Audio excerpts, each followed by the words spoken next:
पूरे भारत में कहीं भी कभी भी सबसे कम किराए पर बुक करें वन वे टैक्सी rahultravels.com पर।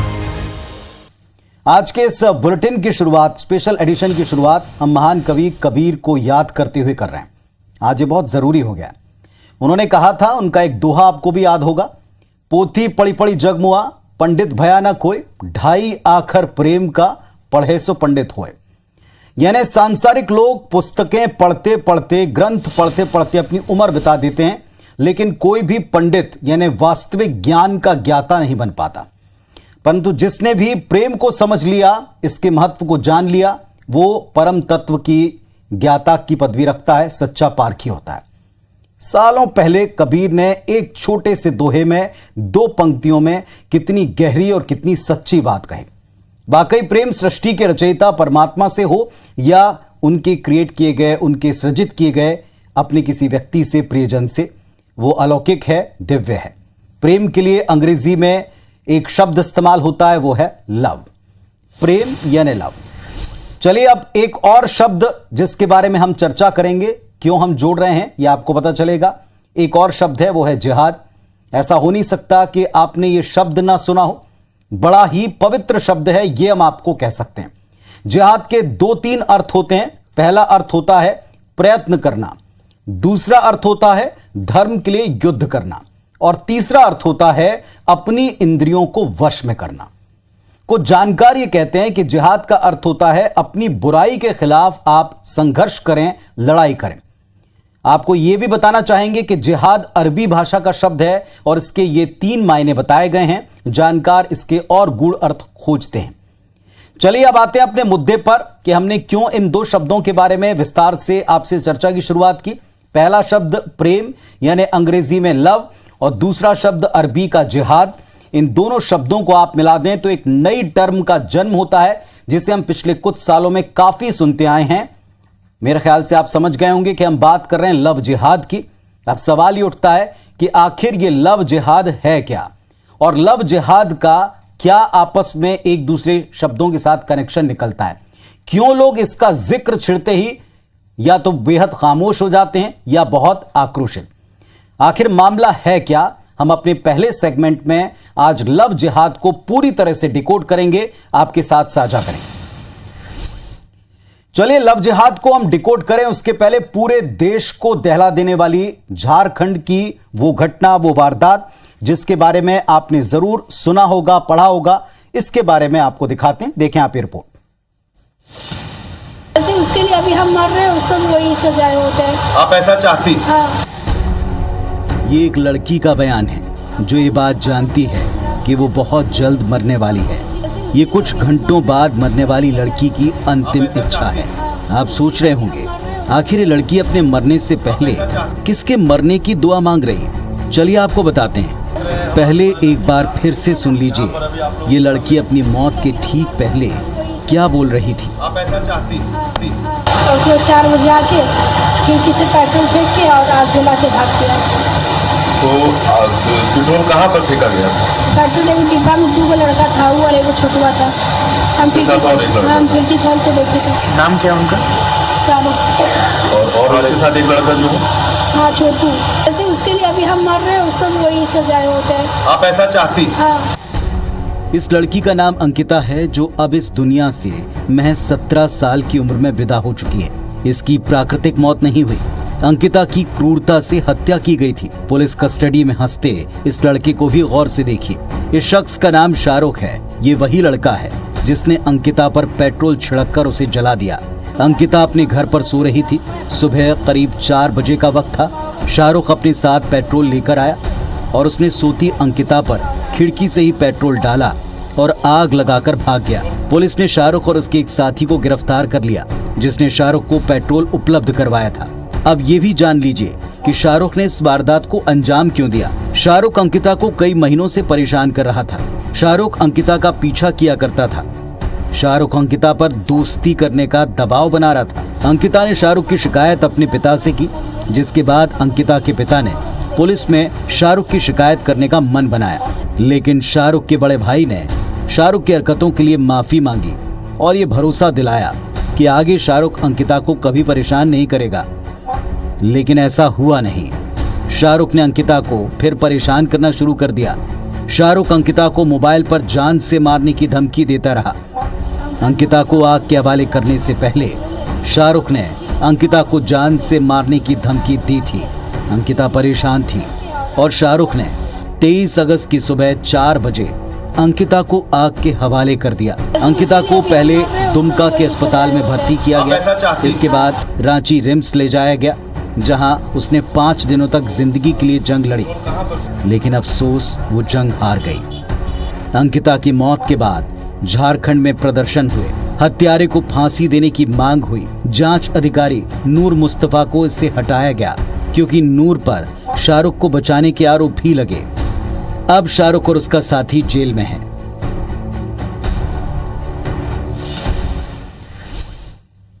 तो आपने देखा कि कैसे एक मासूम जिंदगी को आग में स्वाहा कर दिया गया।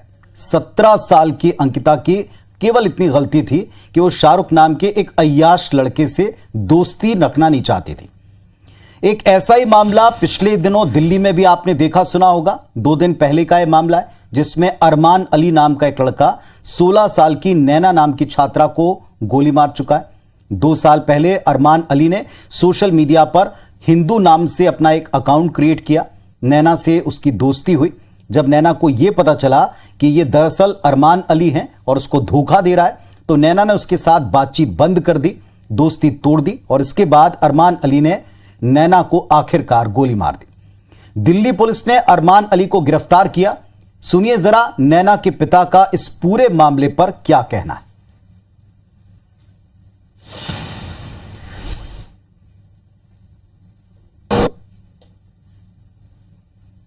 मेरी बिटिया नैना मिश्रा स्कूल से अपनी मां के साथ आ रही थी। एक अली नाम का मुस्लिम लड़का जो काफी दिनों से उसके आगे पीछे उसे तंग करता था, वो कल स्कूल से घर आते वक्त पीछे से उसने गोली मार दी। तो दरअसल हम बात कर रहे थे झारखंड की बात चल रही थी। दुमका में अंकिता की हत्या करने वाला शाहरुख, उसे पेट्रोल उपलब्ध कराने वाला आरोपी नईम, इसके बारे में बाद में जांच में कुछ और बड़े और सनसनीखेज खुलासे हुए। देखें आप।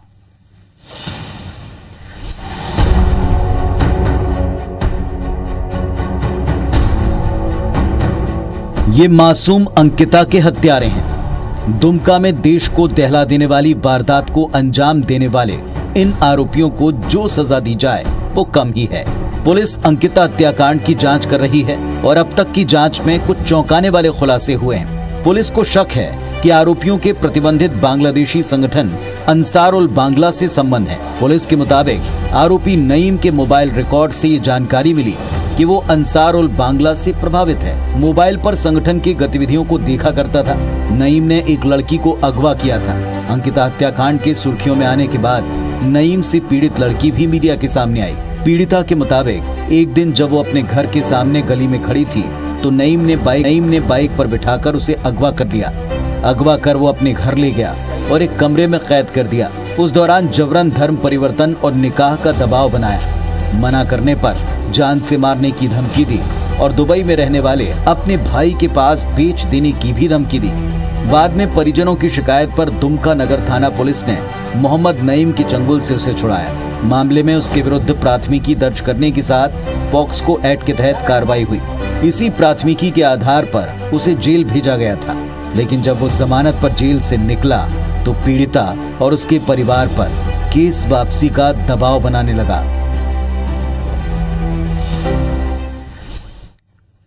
यानी कि अंकिता के 2 हत्यारे शाहरुख और नईम दोनों ही हिंदू लड़कियों को पहले से निशाना बनाते आए हैं। चलिए अब झारखंड में प्रतिबंधित संगठन कैसे लव जिहाद को अंजाम दे रहे हैं, जरा इस बात को विस्तार से समझते हैं, डिकोड करते हैं। दुमका में एक नाबालिग को जिंदा जलाकर मार देने की घटना के बाद दुमका के डंगालपाड़ा, सानी डंगाल, जरुआडी और बंदर जोड़ी में कई ऐसी लड़कियां सामने आई हैं जिनकी सिसकियां सुनने वाला कोई नहीं। इन लड़कियों को पहचान बदलकर प्यार के जाल में फांसा गया और फिर निकाह करके उनका धर्मांतरण कराया गया। ऐसे हालात पाकुड़, गोड्डा, साहिबगंज और जामताड़ा में भी। झारखंड गृह विभाग की एक रिपोर्ट कहती है कि साहिबगंज और पाकुड़ में चिन्हित अवैध प्रवासियों ने वोटर आईडी, आधार कार्ड, ड्राइविंग लाइसेंस बनवा रखे हैं और इन इलाकों में जमातुल मुजाहिदीन, बांग्लादेश और पॉपुलर फ्रंट ऑफ इंडिया, साथ ही अंसारुल बांग्ला ऐसे प्रतिबंधित संगठनों की पकड़ पिछले कुछ समय से बढ़ रही। साहिबगंज, पाकुड़, धनबाद समेत अन्य जिलों में जमातुल मुजाहिदीन, बांग्लादेश के लोग एक्टिव हैं, सक्रिय हैं।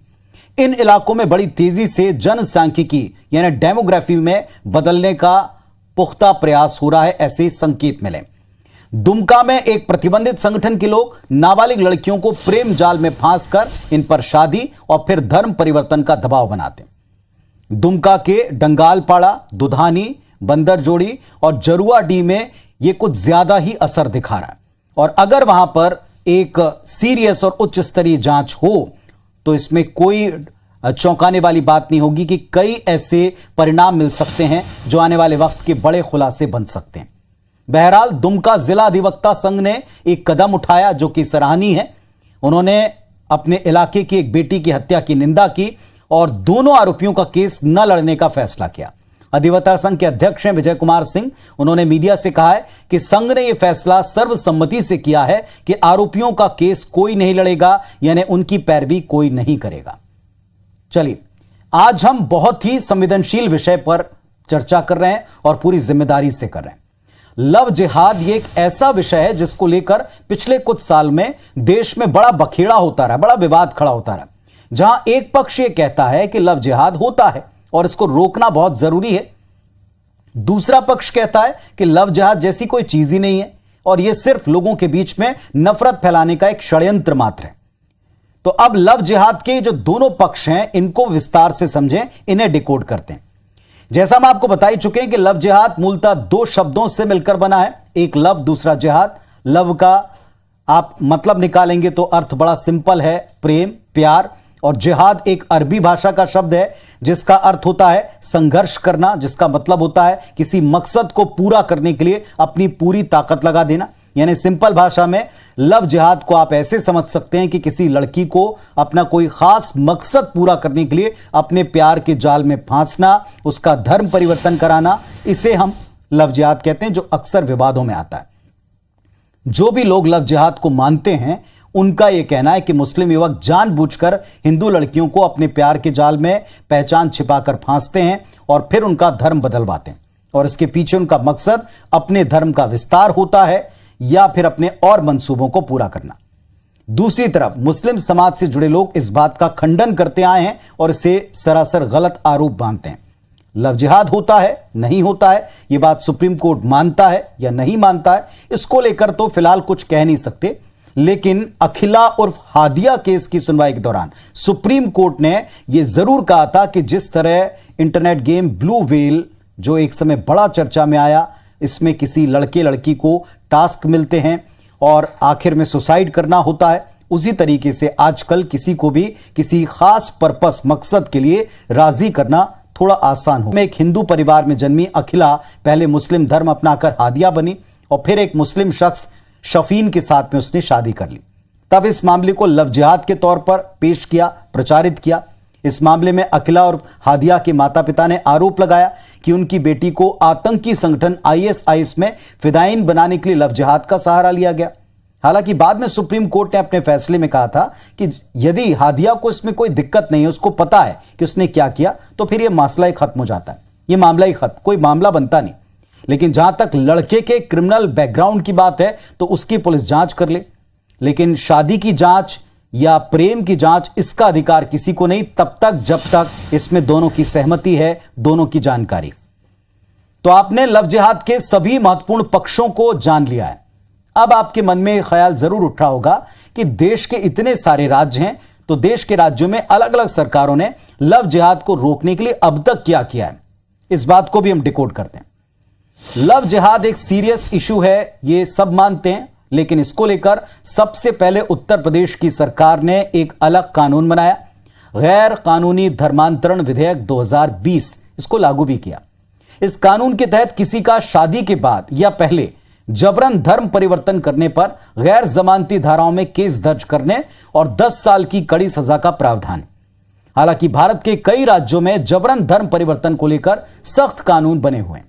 देश में जबरन धर्म परिवर्तन को लेकर छत्तीसगढ़, झारखंड, ओडिशा, हिमाचल प्रदेश, उत्तराखंड, राजस्थान, गुजरात, अरुणाचल प्रदेश, मध्य प्रदेश में भी कानून हैं, पहले से हैं।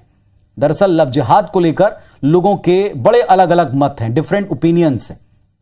हमारे देश में ऐसे अनेक मामले सामने आ चुके हैं जहां एक मुस्लिम लड़के ने हिंदू लड़की को अपने प्यार के जाल में फंसाने के लिए अपना धर्म, अपनी पहचान छिपाया, खुद को हिंदू बताया और प्यार किया या शादी तक संबंधों को बनाते हुए नजर आए। इसके अलावा ऐसे भी मामले सामने आते रहे जहां शादी के तुरंत बाद इच्छा के विरुद्ध लड़की का धर्म परिवर्तन करा दिया जाता है। हमारे देश में कई लड़कियों ने मीडिया के सामने आकर बताया कि कैसे उनके साथ धोखा हुआ। हम तो ये कहना चाहेंगे, लव जिहाद अफवाह है, ऐसा कहना दरअसल सच से आंखें चुराने जैसा होगा। लेकिन हिंदू मुस्लिम युवक और युवतियों के बीच में अगर प्रेम होता है, विवाह होता है, तो फिर हर एक प्रकरण में उसे लव जिहाद कहना भी गलत है। अगर किसी लड़की को अपने प्रेमी का धर्म पहले से पता है, वो अपनी मर्जी से शादी करती है या संबंध बनाती है, कहीं कोई समस्या नहीं है, इसमें किसी को कोई दिक्कत होनी नहीं चाहिए। लेकिन अगर लड़का अपने धर्म या पहचान को छिपाकर दोस्ती करे, संबंध बनाए, शादी तक बात ले जाए और बाद में या पहले धर्म परिवर्तन का दबाव बनाए, तो निश्चित तौर पर यह लव जिहाद कहलाता है। बाकी लव जिहाद को लेकर सबकी अपनी अपनी राय है, सबकी अपनी अपनी सोच है, जो उनके अपने अनुभवों और आसपास के वातावरण से मिलकर बनी सोच पर ही डिपेंड करते हैं। लेकिन फिलहाल हम ये कह सकते हैं कि यह मामला वाकई गंभीर है, संगीन है और इस मामले पर तुरंत एक्शन लेना और आसपास नजर रखना ये बहुत जरूरी है, क्योंकि जैसा हमने आपको बताया कि कुछ इलाकों में कुछ संगठन इसका नाजायज फायदा उठाने की पूरी कोशिश कर रहे हैं। लेकिन माहौल ना बिगड़े, इसकी जिम्मेदारी आपकी हमारी बनती।